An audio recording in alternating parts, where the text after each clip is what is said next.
சேலம் மாநகரில் கடந்த 2025ஆம் ஆண்டில் ஹெல்மெட் அணியாத 2,73,826 வழக்குகளில் 3,97,00,000 ரூபாய் அபராதம் வசூலிக்கப்பட்டுள்ளதாக போக்குவரத்து காவல்துறை தெரிவித்துள்ளது.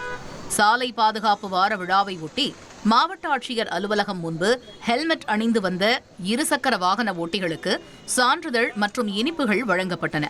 கடந்த ஆண்டு நடந்த விபத்துகளில் பெரும்பாலான உயிரிழப்புகள் ஹெல்மெட் அணியாதவர்களே என்று அதிகாரிகள் தெரிவித்தனர். இனி மீண்டும் விதி மீறினால் அபராதமும் தொடர் மீறலுக்கு லைசன்ஸ் ரத்து நடவடிக்கையும் எடுக்கப்படும் என எச்சரிக்கை விடுக்கப்பட்டுள்ளது.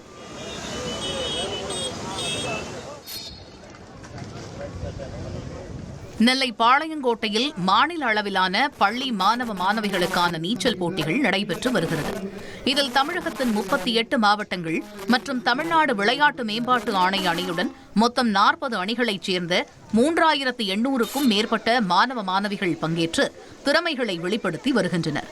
சீவலப்பேரி சாலையில் உள்ள தமிழ்நாடு விளையாட்டு மேம்பாட்டு ஆணையத்தின் அதிநவீன நீச்சல் குளத்தில் நடைபெறும் இந்த போட்டிகளில் 50 மற்றும் 100 மீட்டர் உள்ளிட்ட பல்வேறு பிரிவுகளில் மொத்தம் 47 போட்டிகள் நடத்தப்படுகிறது. காஞ்சிபுரம் மாவட்டம் மேட்டுப்பாளையம் சாலை அருகே காலி இடத்தில் சட்டவிரோதமாக கொட்டப்பட்டிருந்த தொழிற்சாலை கழிவுகளில் திடீரென தீப்பற்றியது. இதனால் அப்பகுதியில் கரும்புகை சூழ்ந்ததால் பொதுமக்கள் அச்சமடைந்தனர். தகவல் அறிந்து விரைந்து வந்த தீயணைப்புத் துறையினர் போராடி தீயை அணைத்தனர்.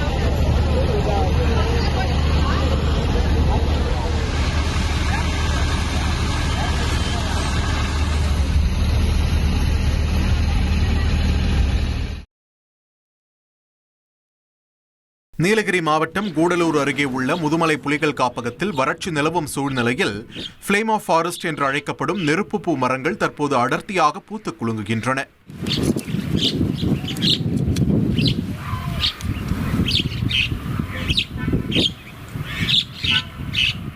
வறட்சி தொடங்கும் காலத்தில் இம்மரங்களில் இலைகள் உதிர்ந்து பூக்கள் மட்டும் தீப்பற்றி எரிவது போல காட்சியளிப்பதால் இதற்கு நெருப்பு பூ என்ற பெயர் வந்ததாக கூறப்படுகிறது.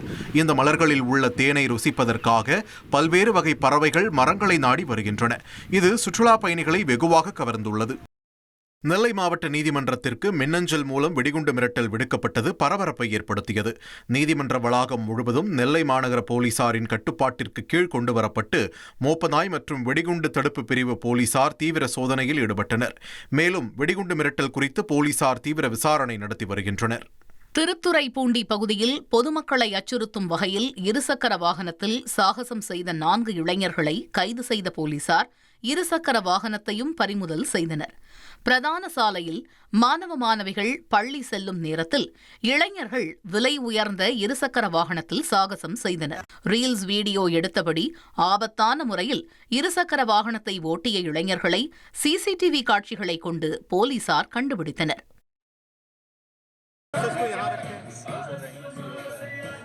இந்திய கடலோர காவல்படையின் 50ஆம் ஆண்டு கொண்டாட்டத்தை முன்னிட்டு தூத்துக்குடியில் தொடங்கிய இருசக்கர வாகன பேரணி புதுச்சேரி வந்தடைந்தது.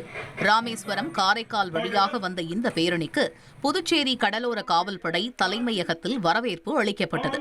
தொடர்ந்து புதுச்சேரியில் இருந்து சென்னை நோக்கி புறப்பட்ட பேரணியை கடலோர காவல்படை கமாண்டர் டிஐஜி டசீலா கொடியசைத்து தொடங்கி வைத்தார். திருவள்ளூர் நகராட்சி குப்பை கிடங்கில் குப்பைகளை தீயிட்டு கொளுத்தியதால் நகர் முழுவதும் புகை மண்டலமாக மாறி பொதுமக்கள் அவதிக்குள்ளாகினர். நகரின் 27 வார்டுகளின் குப்பைகள் தலக்காஞ்சேரி அருகே கொட்டப்படும் நிலையில் பாதுகாப்பற்ற முறையில் குப்பை எரிக்கப்பட்டதாக கூறப்படுகிறது. இதனால் தலக்காஞ்சேரி மக்கள் கடும் சிரமத்திற்கு ஆளாகினர்.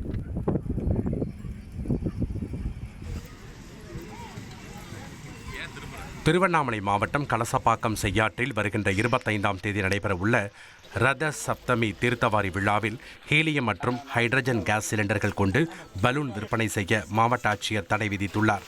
கடந்த 19ஆம் தேதி மணலூர்பேட்டை தென்பெண்ணை ஆட்சியில் நடைபெற்ற தீர்த்தவாரி ஆற்று திருவிழாவில் ஹீலியம் கேஸ் சிலிண்டர் வெடித்த சம்பவத்தை அடுத்து ஆட்சியர் இவ்வாறு உத்தரவிட்டுள்ளார்.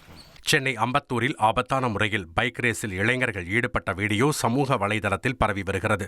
அம்பத்தூர் ஓடி பேருந்து நிலையத்திலிருந்து புழல் செல்லக்கூடிய பிரதான சாலையில் சிலர் பைக் ரேஸ் சென்றதுடன் வீலிங் செய்தும் சாகசத்தில் ஈடுபடும் வீடியோ வெளியாகியுள்ளது.